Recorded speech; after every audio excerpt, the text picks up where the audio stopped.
Now let's be very clear about something right up front.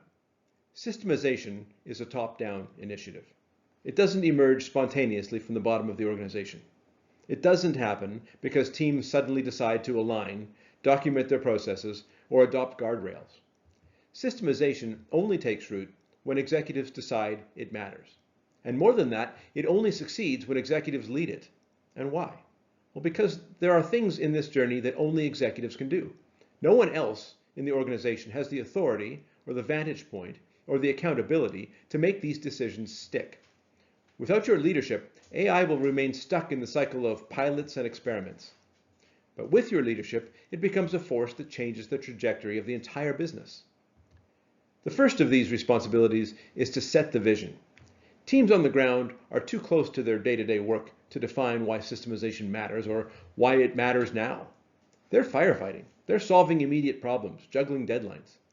Executives have to lift their eyes above the firefight and define the bigger picture. Why systemization?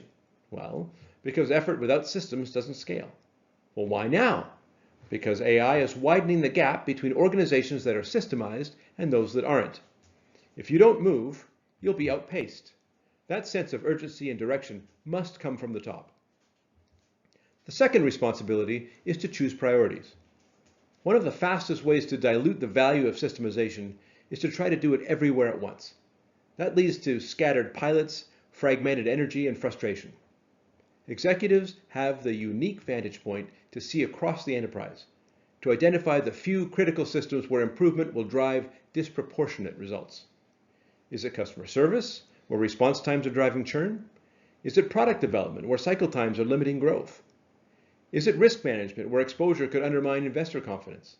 Only executives can weigh these trade-offs and choose where to start. Those choices matter more than the tools you buy or the pilots you run. The third responsibility is to champion adoption. This is about culture and alignment. Systemization requires discipline, and discipline requires buy-in. Teams need to believe this isn't just another initiative that will fizzle out in 6 months.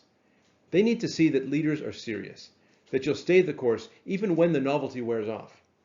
That means executives must communicate clearly, reinforce consistently, and model the behaviors they want to see.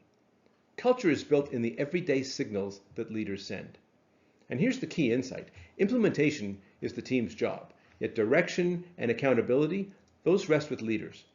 Your teams will design the workflows and build the dashboards and operate the systems, but only you can set the vision, pick the priorities, and ensure adoption. Without that leadership, the effort fragments. With it, the effort unifies, and that difference is everything. Hi, I'm Jason Jancy. This was just a slice of the full Systemize First executive briefing I recently recorded. If you'd like the complete framework, how to systemize AI so it actually delivers results, you can watch it free at techleaderadvance.com/systemizefirst.